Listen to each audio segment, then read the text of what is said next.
geotag ঘৰৰ নতুন list এখন আহি পৰিছে আৰু এইখন লিষ্টত নাম থকা প্ৰত্যেকজন ব্যক্তি কিন্তু লাভ কৰিব চৰকাৰী ঘৰ কিন্তু ইয়াৰ মাজৰে কিন্তু লাখ লাখ মানুহৰ নাম কৰ্তন হ'ব জিঅ'টেক ঘৰৰ পৰা হয় জিঅ'টেক যিখন লিষ্ট আছে এই লিষ্টৰ পৰা কিন্তু আকৌ লাখ লাখ মানুহৰ নামো কৰ্তন হ'ব এইখন লিষ্টৰ পৰা কিনো বহুত সংখ্যক এনেকুৱা মানুহ আছে যিসকলে চৰকাৰী ঘৰৰ বাবে যোগ্য নহয় বা চৰকাৰী ঘৰ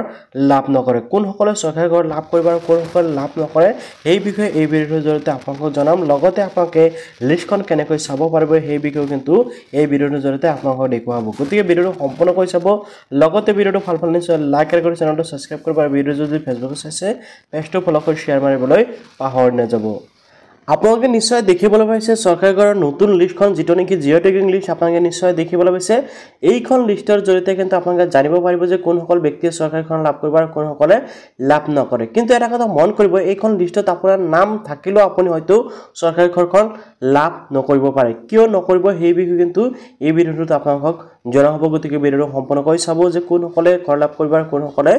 লাভ নকৰে প্ৰথমতে আপোনালোকে যেতিয়া নেকি এপ্লাই কৰিছিল এপ্লাই কৰাৰ পিছত কিন্তু এনেকৈ এখন লিষ্ট ওলাইছে যেসকলে কি চৰকাৰী ঘৰৰ বাবে জিঅ'টেকিং কৰিছিল এতিয়া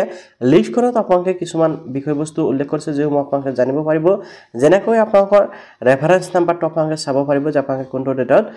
মানে আপোনাৰ যেটো reference number application reference number এটো চাব পাৰিব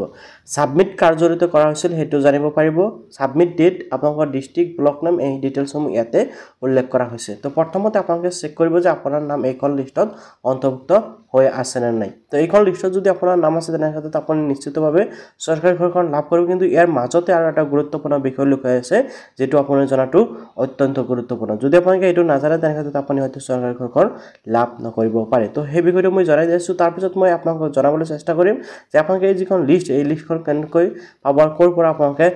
লাভ কৰিব গতিকে কিন্তু চৰকাৰ তৰফৰ পৰা এটা গুৰুত্বপূৰ্ণ জাননী জাৰি কৰিছে যে কোনসকল ব্যক্তিয়ে চৰকাৰী ঘৰ লাভ কৰিব আৰু কোনসকল ব্যক্তিয়ে লাভ নকৰিব যদি আপোনালোকে চৰকাৰী ঘৰ লাভ কৰাৰ যেটো নেকি ক্যাটেগৰী সেই ক্যাটেগৰীত পৰে তেনেক্ষেত্ৰত আপোনালোকৰ নাম যদি লিষ্টত আছে তেনেক্ষেত্ৰত লাভ কৰিব আৰু যদি আপোনালোকে সেই ক্যাটেগৰীত নপৰে তেনেক্ষেত্ৰত আপোনালোকে চৰকাৰী ঘৰটো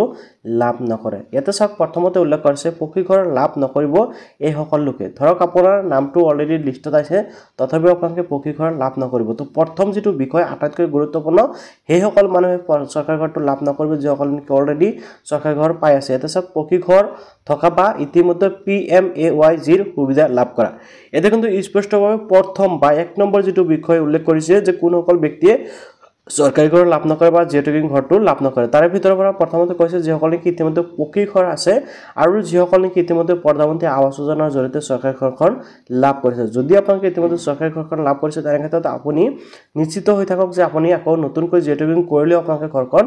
লাভ নকৰে যদিও আপোনালোকে বাই চান্স কিবা কাৰণে পৰে ভেৰিফিকেশন কৰাৰ সময়ত কিন্তু আপোনাৰ বিপদ হ'ব আপুনি কিন্তু জেলতো জব লগা হ'ব পাৰে অথবা আপোনালোকে যিখিনি টকা লাভ কৰিছে এই টকাখিনি আকৌ চৰকাৰক ঘূৰাই দিব লাগিব তাৰ পিছত বাকি যিকেইটা ডিটেইলছ ইয়াতে উল্লেখ কৰিছে যেনে ঘৰত তিনিচকীয়া গাড়ী বা চাৰিচকীয়া গাড়ী তাৰ পিছত যন্ত্ৰচালিত হাজুলি ব্যৱহাৰকাৰী বা 50000 টকা ক্ৰেডিট কিষাণ ক্ৰেডিট কাৰ্ড থকা চৰকাৰী চাকৰি অথবা ন্যূনতম 15000 টকা মাহিলী উপাৰ্জন এনেকুৱা যিসমূহ ক্যাটেগৰী আছে এইসমূহ বিশেষ একো প্ৰভাৱ নপৰেও যদি কিন্তু আপোনালোকৰ বাবে মেইনলি যেটো হল পকী ঘৰ আপোনালোকৰ ঘৰত যদি আছে বা বেছিকৈ যেটো প্ৰভাৱ পৰিব হেতু হল যদি আপুনি ইতিমধ্যে চৰকাৰী ঘৰ লাভ কৰিছে তেনেক্ষেত্ৰত আপুনি ভুলতো এই আঁচনিৰ বাবে এপ্লাই নকৰিব কিয়নো আপুনি কিন্তু ডাঙৰ বিপদত পৰিব পাৰে যেসকলে কি চৰকাৰী ঘৰ ইতিমধ্যে লাভ কৰিছে টকাও আপুনি নিশ্চয় বুজি পাইছে এতিয়া কল যে আপোনালোকে লিষ্টটো কেনেকৈ চেক কৰিব পাৰিব হেতু জনাই দিছো যেনক ফ্ৰেণ্ডসকল যেতে নেকি আপোনালোকে লিষ্টখন লাভ কৰিব লিষ্টখন লাভ কৰাৰ পিছত কিন্তু আপোনালোকে এনেকুৱা ডিটেইলছসমূহ চাব পাৰিব তো প্ৰথমতে মই আপোনালোকক ডিটেইলছসমূহ বুজাই দিছো প্ৰথমতে ইয়াতে আপোনালোকে দেখিবলৈ পাইছে প্ৰধানমন্ত্ৰী আৱাস যোজনাৰ বাবে আপোনালোকে যেতিয়া এপ্লাই কৰিলে সেই সময়ত সাৰ্ভে যেটো আপোনালোকৰ ৰেফাৰেন্স নাম্বাৰ এটা প্ৰদান কৰা হৈছিল সাবমিট কৰাৰ সময়ত এটা ৰেফাৰেন্স নাম্বাৰ ওলাই সেই ৰেফাৰেন্স নাম্বাৰটো আপোনালোকক ইয়াতে প্ৰদান কৰা হৈছে বা ইয়াতে উল্লেখ কৰা হৈছে তাৰ পিছত দ্বিতীয় বা বি অপচনত উল্লেখ কৰা হৈছে যে আপুনি কাৰ্যৰিতে সাৰ্ভেটো কৰিছিল যিসকল হকিবাইতে আপোনালোকৰ ঘৰত গৈ সাৰ্ভেটো কৰিছিল বা সাবমিট কৰা দিছে সেইজনৰ নাম কিন্তু ইয়াতে আপোনালোকৰ উল্লেখ হ'ব ঠিক আছে বা ইয়াতে থাকিব এতিয়া বাই চান্স আপুনি যদি নিজে সাৰ্ভে কৰিছিল তেনে ক্ষেত্ৰত কিন্তু সেই নামটো এই লিষ্টত নাপাব কিয়নো এই লিষ্টটো হল অফলাইন এটা লিষ্ট অনলাইনত যেতিয়া নেকি লিষ্টটো পাবলিশ হ'ব তেতিয়া কিন্তু আপোনালোকৰ নামও আহিব সেই লিষ্টত যিসকল নেকি সেলফ সাৰ্ভে কৰিছিল বা নিজে সাৰ্ভে কৰিছিল তাৰ পিছত আহি গল আপোনালোকে কিমান ডেটৰ সাৰ্ভেটো কৰাইছিল সেই ডেটটো আহিছে কিমান সময়ত কৰিছিল প্লাছ ইয়াতে ডিষ্ট্ৰিক্ট নেম আহিব তাৰপিছত আপোনালোকৰ ব্লকৰ নেম আহিব তাৰপিছত ইয়াতে আপোনালোকৰ গাঁও পঞ্চায়তৰ নাম আহিব এণ্ড আপোনালোকৰ ভিলেজৰ name and name of the head family অৰ্থাৎ যাৰ নামত ঘৰটো সিলেক্ট কৰা হৈছিল বা এপ্লাই কৰা হৈছিল সেইজনৰ নাম এনেকৈ ডিটেইলছসমূহ ইয়াতে উল্লেখ কৰিব ঠিক আছে তাৰপিছত আপোনালোকৰ আধাৰ কাৰ্ড আছে নাই মোবাইল নম্বৰ আছে নাই বয়স কিমান জব কাৰ্ড আছে নাই জব কাৰ্ড আছে যদি জব কাৰ্ডৰ নাম্বাৰ দি হ'ব জেন্ডাৰ তাৰপিছত সোশ্যাল কেটেগৰী অৰ্থাৎ ST SC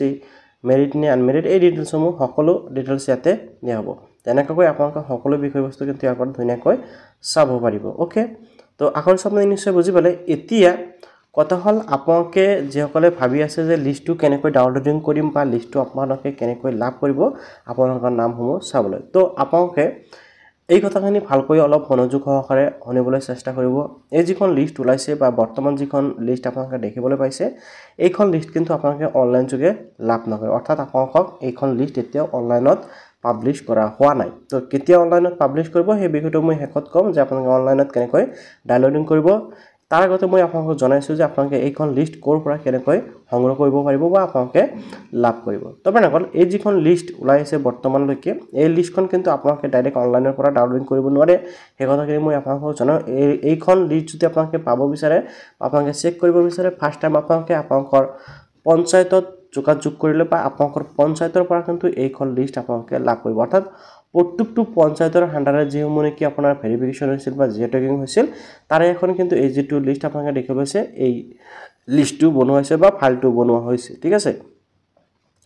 এই ফাইলটো কিন্তু এটা অনলাইনত অহা নাই এই ফাইলটো আপোনালোকে আপোনালোকৰ পঞ্চায়তত পাই যাব অথবা আপোনালোকে আপোনালোকৰ ব্লকৰ লেভেলৰ পৰা ল'ব পাৰিব ফাৰ্স্ট আপোনালোকে আপোনালোকৰ পঞ্চায়তত 100% পাই যাব কোনো ধৰণৰ অসুবিধা নহয় তো বাই চান্স আপোনালোকে পঞ্চায়ত নাপালে আপোনালোকে ব্লকত যাব পাৰে তো আপোনালোকে এইখন লিষ্ট আপোনালোকৰ ব্লকৰ পৰা বা পঞ্চায়তৰ পৰা আপোনালোকে সংগ্ৰহ কৰিব আৰু আপোনাৰ নামটো আছে নে আপুনি চেক কৰিব আৰু যদি অলৰেডি আপোনাৰ নামখন এইখন লিষ্টত আছে তেনে ক্ষেত্ৰত আপুনি চেক নকৰিলেও কিন্তু আপোনালোকৰ ঘৰত আকৌ ইকাইছিৰ বাবে বা জিঅ' টেগিং কৰাৰ বাবে আকৌ আপোনালোকৰ ঘৰত হকি বাইদেউসকল বা চৰকাৰ তৰফৰ পৰা যিসকল কৰ্মী নিয়োগ কৰিছে ইতিমধ্যে সেইসকলে আপোনালোকৰ ঘৰত গৈ আপোনালোকৰ কি কৰিব জিঅ' টেগিংটো আকৌ পুনৰাই কৰি দিব ঠিক আছে তাৰ পিছত আপোনালোকৰ জিঅ' টেগিংটো কৰাই দিয়াৰ পিছত কি হ'ব আকৌ সাবমিট কৰা হ'ব সাবমিট কৰাৰ পিছত কিন্তু আপোনালোকৰ বাবে আকৌ এখন লিষ্ট নতুনকৈ কি কৰাব ফাইনাল ড্ৰাফট এটা ওলাই দিয়া হ'ব আৰু সেইখন ড্ৰাফট কিন্তু আপোনালোকে অনলাইন যোগে লাভ কৰিব বা আপোনালোকে অনলাইনৰ পৰা ডাউনলোডিং কৰিব পাৰিব তো আশা আপুনি নিশ্চয় বুজি পাইছে এই যিখন লিষ্ট এই লিষ্টখন কিন্তু আপোনালোকে অনলাইন যোগে ডাউনলোডিং কৰিব নোৱাৰিব আপোনালোকে জাস্ট আপোনালোকৰ পঞ্চায়তৰ পৰা সংগ্ৰহ কৰি আপোনাৰ নামটো চেক কৰিব পাৰিব তাৰ পিছত আপোনালোকে যেটো জিঅ' টেগিংটো সম্পূৰ্ণ কৰিব পাৰিব আৰু এইখন লিষ্ট আপোনালোকে অনলাইনত পাবলৈ হলে আৰু কিছুদিন ওয়েট কৰিব লাগিব মানে ধৰক আপোনাৰ কেতিয়া অনলাইনত হ'ব এই কথাখিনি মই জনাই দি আছো ধৰক আপোনালোকৰ যে জিঅ' টেগিং হৈ আছে জিঅ' টেগিং কৰাৰ পিছত আকৌ এটা পঞ্চায়তৰ সভা বা গাঁও সভা এখন প্ৰদান কৰা হ'ব গাঁও সভাত কি হ'ব আলোচনা হ'ব বা ভেৰিফিকেশ্যন হ'ব যে কোন সকল মানুহে চৰকাৰখন লাভ কৰিছিল কোন সকলে লাভ কৰা নাই সেই হিচাপত ভেৰিফিকেশ্যন হ'ব আকৌ ঠিক আছে ঘৰে ঘৰে গৈ ভেৰিফিকেশ্যন হ'ব যদি আপোনালোকে ইতিমধ্যে চৰকাৰখন লাভ কৰিছে তেনে ক্ষেত্ৰত আপোনালোকৰ নাম যেসকলে নেকি লাভ কৰিছে সেইসকলৰ নাম কৰ্তন কৰা হ'ব যেসকলে লাভ কৰা নাই সেইসকলৰ নাম সিলেক্ট কৰা হ'ব এনেকৈ ফাইনাল তাৰপিছত ফাইনাল এখন ড্ৰাফট ওলাব এই ফাইনাল ড্ৰাফটখন অনলাইনত আপোনালোকে লাভ কৰিব আৰু এই কামটো কিন্তু আমাৰ অসমতে ন সমগ্ৰ ভাৰতবৰ্ষতে চলি আছে যাৰ বাবে এই ফাইনাল ড্ৰাফটটো আহিবলৈ অলপ সময় লাগিব আৰু ফাইনাল ড্ৰাফটখন যেতিয়া নেকি লিষ্ট হ'ব তেতিয়া কিন্তু আপোনালোকে 100% জানিব পাৰিব কোনে কোনে ঘৰ লাভ কৰিব আৰু কোনে কোনে লাভ নকৰে তো আৰু নিশ্চয় ভিডিও ভাল পালে নিশ্চয় লাইক কৰিব আৰু চেনেলটো সাবস্ক্ৰাইব কৰিবলৈ পাহৰি নাযাব